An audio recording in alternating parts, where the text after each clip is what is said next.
hope that all of you are having a really good morning so far. I know this is a big move for a lot of you. Some of you may have been here last year if you were a 6th grader here and you're now in 7th grade, but most of you are brand new to Bell. So I really hope that you're feeling warm and welcome, and I know it's still nerve-wracking, but we really want you to feel welcome here. So, and hopefully you've had some fun and you toured the school and you've been doing some fun activities. I'm here to talk to you about something that's a little more serious. So I need you guys to put on your serious thinking caps and listen very, very carefully, okay? Because this is important. We'll talk about some procedures that you're going to be going through as students here at Bell.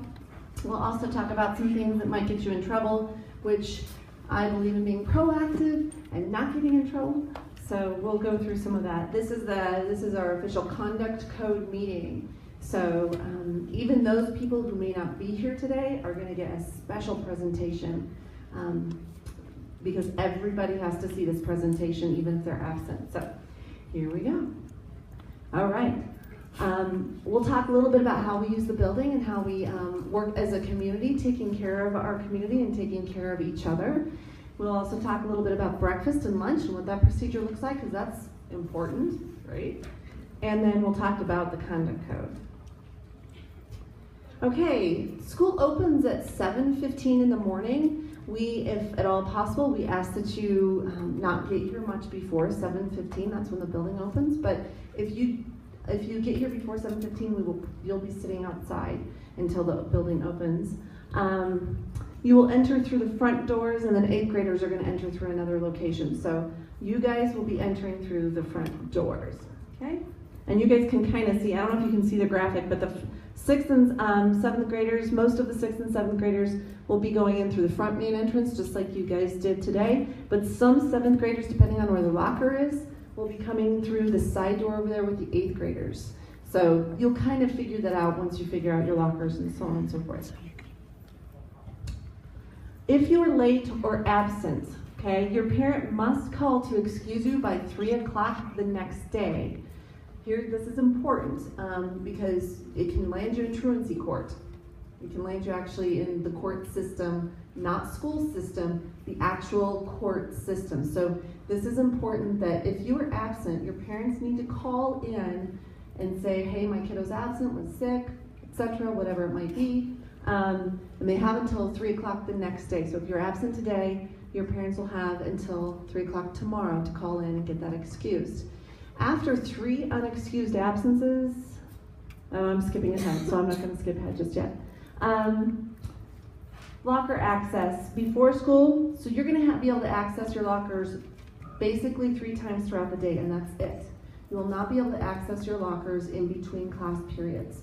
So in the mornings, you guys are going to, depending on if you have A, B, or C lunch, you guys are going to need to get all of your supplies for periods 1, 2, 3, and if you have A lunch, you will go straight to lunch. So you'll need your books for periods 1, 2, and 3, and then you'll be able to go by your locker, drop your stuff off, go to lunch, come back in, go to your locker, get your books for periods 4, 5, and 6.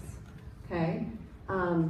If you have B lunch, you're going to need when you walk in the door and you come in the first thing in the morning, you need to get your books and your supplies and everything you need for periods 1, 2, 3, and 4.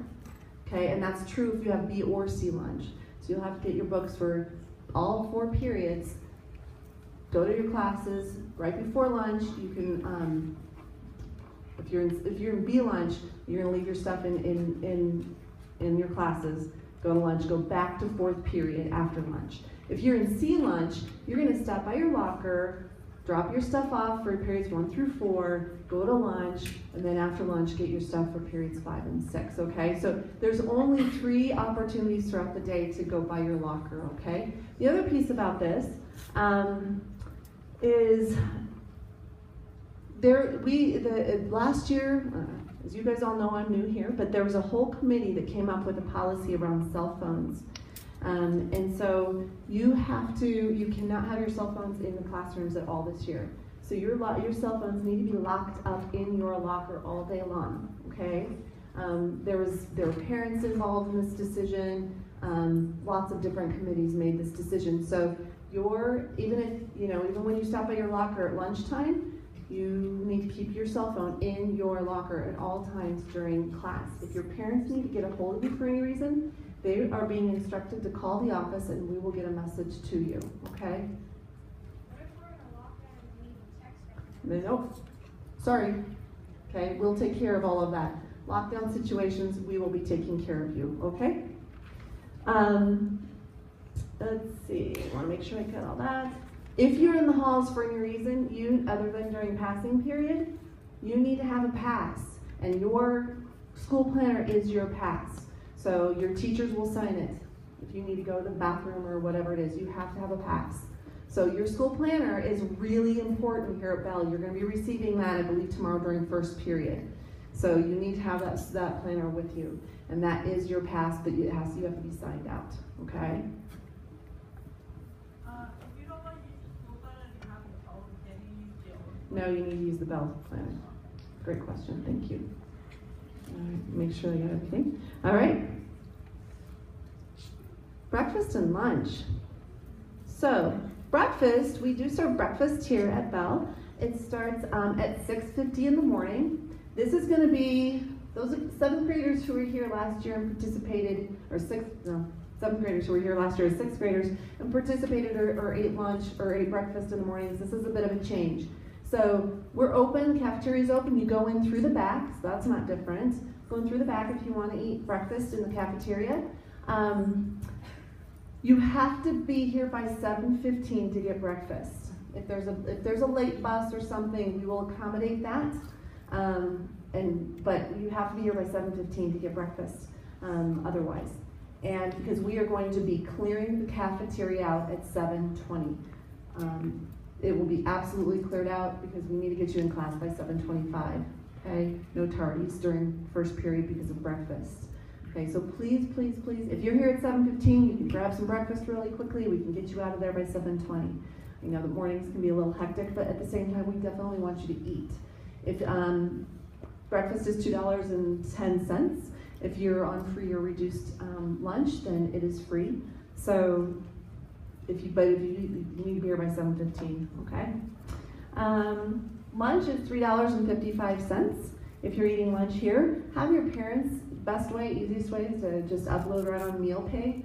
They've got access to that through Jeffco Connect. Otherwise, you can also bring cash in, and they'll upload that money into your account, so you can use cash as well. Reduced lunch is 40 cents. Lunch A goes from 10:48 to 11:21.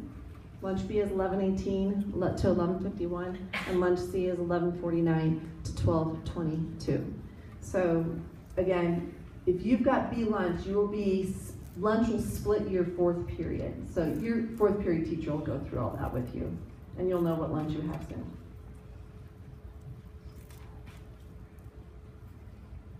Here are the cafeteria expectations. So you'll line up, you'll catch on to this really quickly, okay? It's pretty simple. You'll line up to get hot lunch. Please no cutting in line, no saving spots for friends, etc., etc. Just line up. It'll get us all through faster, and you'll be able to sit down with your friends faster that way. So no cutting through lunch lines. 3 students at the counter at a time, no more than that. No crowding, please. You'll be dismissed by raising your hands after your area is clean. So once you go sit down and eat your lunch, you can raise your hand and you'll be dismissed. We don't let you dismiss 1 minute into lunch, okay? So you can't just walk in, sit down, and raise your hand because you want to go out for recess. You have to be in there for about 10 minutes. So after about 10 minutes, you can start raising your hand. And the reason for that, you guys, is because you need to eat. So please eat. Your bodies need that, your brains need that, so you can make it through the rest of the day, all right? So, and then you can raise your hand as soon as your area is clean, you will be dismissed to go to recess. Food and drink must be eaten in the cafeteria, okay? Because we are trying to keep our school clean and we need your help. There are a lot of you. So the more you guys can help and keep your area clean and the cafeteria clean and the school clean, the nicer facility we're going to have, which we want to be in a nice facility. And use only your money and eat only your own food, okay? Only your money and only your own food, so please don't be exchanging food. And I'm sure you guys have all heard this through elementary school, because those of you who know me and have seen this presentation before or something similar to it, you don't know what your friend's allergies are. And you guys, we could really be in a serious situation. So please, please, please, only eat your own food. Quick question.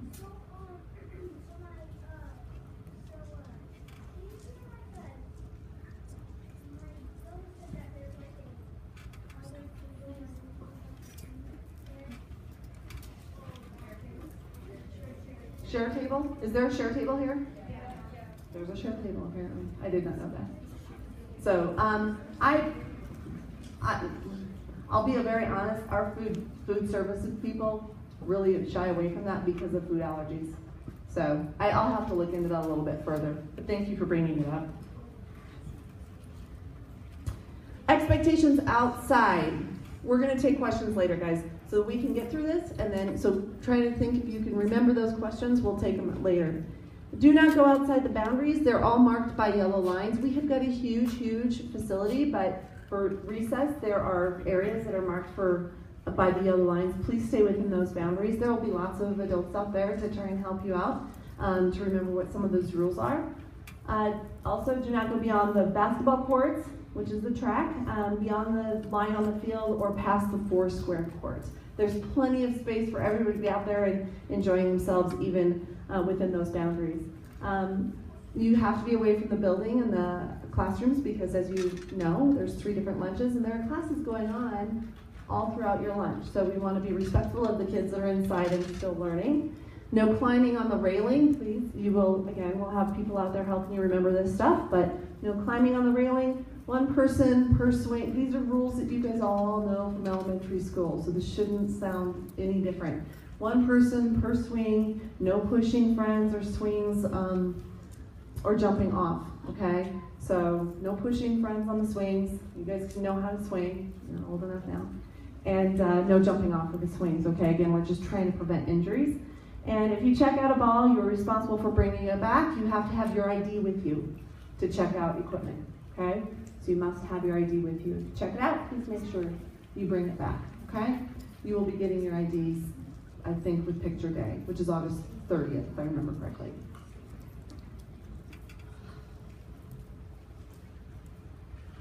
After lunch, you will be lining up to go inside, and you will line up and go inside at the door that is closest to your locker. So you guys will figure that out. The very first couple of days will be sort of scrambling, but after a day or two, you guys will know exactly where you need to go in, how you need to go in, and so on and so forth. So just be patient, and there'll be people out there helping you out figure that stuff out, but it won't take long. If you're interested in sports, we have the middle school sports program. There are a variety of different opportunities to do some after-school sports. We partner up with another organization to offer this to you guys. These are the kinds of things that are offered. This may not be an exhaustive list though, so there might be other things that are offered. It changes from year to year. So cross country, flag football, cheerleading, volleyball, they're all after school, so you would have to come up with another way of getting home if you're on the bus, so you can make those arrangements. Information was at back to school night, but we also have more information on our website about the after school sports program. I really encourage you guys to consider that if you aren't already involved in something after school. We also have other clubs that you'll learn about from your teachers that you guys can become involved with, like the mountain biking club, and there's girls in STEM, there's an Interact club. So there's a lot of clubs, but we'll be getting into that a little bit further later, okay, with some of your teachers. School is over at 2:10. This is important, okay? So school's over at 2:10 unless you are meeting with a teacher, which that's a very good possibility, or you're in a club. You have to be off school grounds by 2:20. So another bell, so a bell's gonna ring. Bells are gonna be ringing the bell will ring at 7:20. There's a bell that rings at 7:25, and that's the tardy bell, okay, in the morning. Then throughout the day, bells will ring to let you know that class is over and class is beginning. And then at the end of the day, at 2:10, there'll be a bell that rings at 2:10. There's another bell that will be ringing at 2:20 to let you know that if you're not